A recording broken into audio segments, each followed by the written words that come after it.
Hey, sports porchers, it's your hockey Jesus, and I'm back with analysis of the Pittsburgh Penguins versus the Minnesota Wild. Well, tonight the Pittsburgh Penguins finally got back in action after a five day rest after the Global Series. They make it back into Pittsburgh, and I think they had some jet lag tonight because they managed to lose tonight 5-0 to the Minnesota Wild. Yep, I'm going crazy with my camera because it was crazy on the ice tonight. Boy, I don't even know what to say. Going into the game, the Pittsburgh Penguins had a goals against a 2.47, number 2 in the NHL, and a 3.26 goals for, and that ranked them 9 in the NHL. And honestly, everything looked like it was just cruising pretty nicely after a pretty good series in Sweden. And Minnesota's been absolutely red hot this month. They're 11-2 this month, I believe, in the month of November. And Pittsburgh kind of been trending the opposite way in November, and it's really showed tonight. Right out of the gate, Pittsburgh Penguins are down 3-0 at the end of the first. I'm actually going to show some highlights of that second goal because I think it's worth highlighting how the penalty kill really let them down tonight. Unfortunately, you're going to have stinker games like this, and it really is terrible to watch a game like this because you just want to shut it off. But I actually think there's some things that the Pittsburgh Penguins can take away. One, let's not make excuses about this. Let's not just make this about, hey, the Pittsburgh Penguins, they had some jet lag, they had some time off. No, they were terrible tonight. And we don't want to get into that game of, they just had too much time off. That's such bullshit.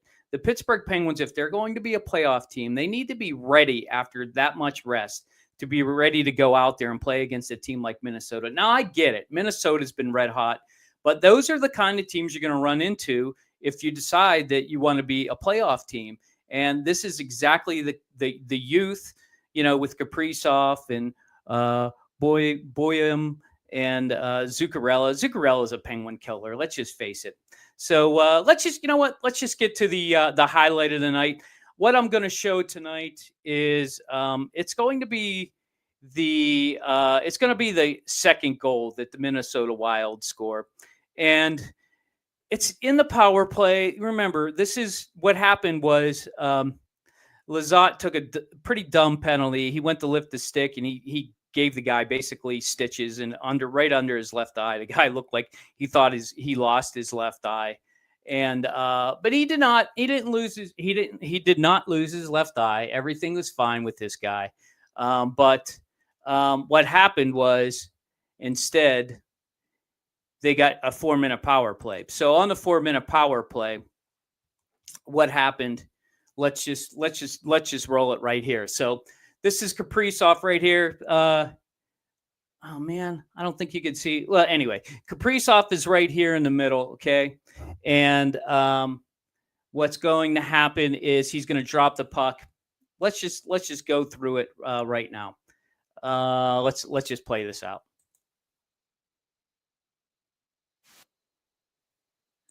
Okay, let's stop it right here. So what happened was Kaprizov essentially just skated right through he skated right through the middle of the ice. He's got the puck here in the middle. The box is still there, so it's not so bad. He's going to pass it to Zuccarello on the wall, and then watch what happens to what's left of the box. Now, who do you have on the ice here? You have Zuccarello, Eriksson Ek, and Boldy, and Buim. Let's just roll this out a little bit. Okay, let's stop it right there. Zuccarella's here. This is Koponen. Koponen went to play him on the board. I'm okay with that. But you got to make sure that he can't make this pass right into the middle of the ice. And unfortunately, that's what happens. Now, down here, you have two defensemen. Not a big fan of these two defensemen down here because you only have one guy, okay? So this guy probably should have jumped up here to take this pass away. I believe that's Shea, and this is Letang down here with the other defenseman. Let's play it out. Koponen down here with Zuccarello. Okay, so what happens here is they made the switch. Instead of him going after it, Letang goes after Zuccarello, but he's able to make the pass into the middle right here, and all hell breaks loose. You still got a pretty good box structure right here. Not a bad deal here. Let's play it out. Okay, so right there, as soon as he gets the puck right here, he's going to pass it over to this guy. And look at, there is absolutely no box structure left. Letang is taking his good old time getting back into the box. Skjei, he's not really doing anything right in the front. There is a defenseman there, so Skjei's really going to kind of try and block this guy out from getting a rebound. And then here's where all hell breaks loose. Watch what happens. Okay, let's stop it right there. This is Boehm right here. He's got the puck.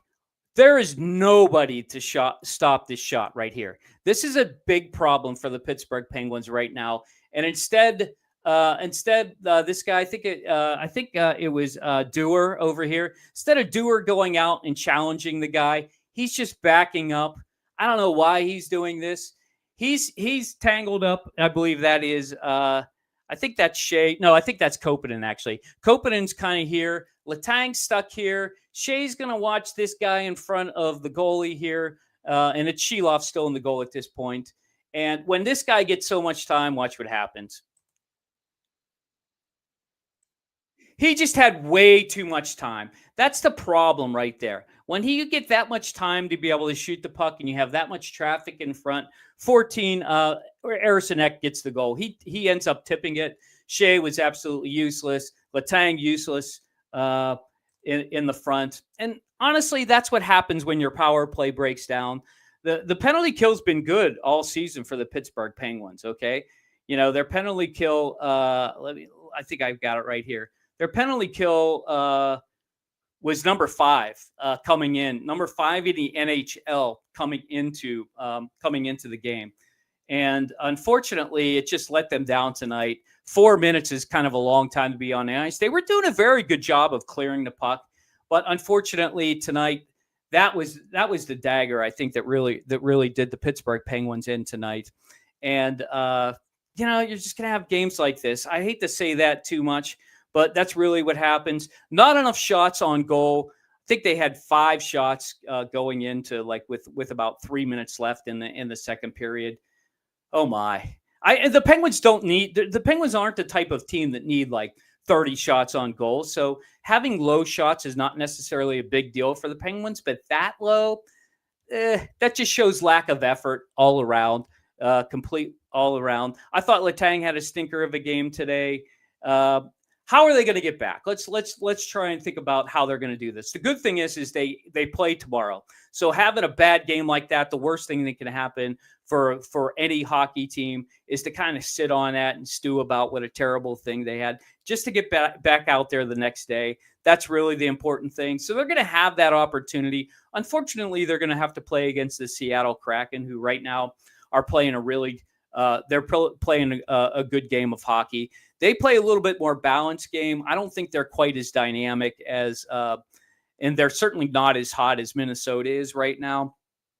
So I think it's good. It's also good that they're going to be playing at home again. They're not going to have to get on the road. So, whew, man, 5-0 though. First shutout of the year. And boy, that's just hard to swallow, no doubt about it. Let's talk just one more thing before I leave you guys. And by the way, if you don't know who I am the Hockey Jesus. I'm here on the Sports Porch. I'm here with my buddies usually, but I personally am here after every single Penguins game. That's right. Every single Penguins game. I'm giving you just my analysis. Look, I'm just a hockey fan. I love to give analysis. I try and look at it from a fan standpoint, but also I'm a analytical mind. Never played a lick of hockey. So I'm not bringing it. From any, lack of, hey, I know what's going on. MK, it's a good thing you did not get to watch the game tonight. You should be thankful for that. But hey, let's go. Let's agree that they should get out. I agree. Let's agree that they need to get out the next game. And that's just what you have to do. You just have to kind of put this one behind you. That's exactly right. I was getting to the injuries. After, of course, you hit that subscribe button and like button. And the injuries are probably the biggest problem. Jarry, Acciari, and Bergeau, they still got 3 more weeks. I was talking with the counselor. He's my buddy. We've watched a lot of hockey together. Been to a lot of Pittsburgh Penguins game down at the old Igloo and now at PPG Arena. And unfortunately, these guys got 3 more weeks, and that's a long time. So you're not getting any help from down low. I know they brought up Pullen to help out. He didn't really help tonight, I'll be honest with you. But it will help, the fact that they've got new bodies up here. Raquel, he's out. There's no return date for him. You can tell the fact that he was in the booth tonight with the boys, kind of calling the game. That's not a good sign. That just means he's trying to stay in the game of hockey. But so he's not going to be any help. Caleb Jones has no return date, but they're not really missing him. The Penguins still have not made a final decision on Harrison Brunick, believe it or not. He's stuck at 9 games. He did not play again tonight. I think they got to put him in the lineup tomorrow, I'll be honest with you. If they're going to keep him, just put him in the lineup tomorrow. Maybe you can get a little push from him tomorrow. Rutger McGroarty, we have not seen him all year up here in the NHL, but he will be back in the AHL very soon. So hopefully his stint with the AHL will go good and we'll be able to see him up here in the NHL. But look, guys, there's only 2 more games until the Thanksgiving break. Right now, the Pittsburgh Penguins, before this game, I'm not sure what happened because it's really close. Everybody's really close in the playoff standings. The Penguins are definitely trending in a playoff spot. They still have like 90. They're still trending for 98 points on the season. That's a playoff spot. But right now, I think they're in the wild card 1 spot technically. So, hey, I tell you what, let's just get back on the horse tomorrow. Let's do a good job. Let's get out there and beat the Seattle Kraken.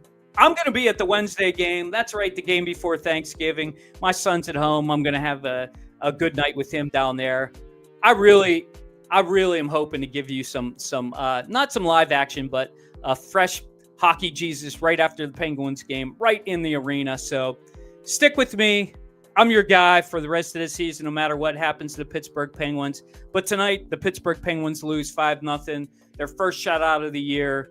They're the first time they get shut out of the year against the Minnesota Wild, a red-hot Minnesota Wild team.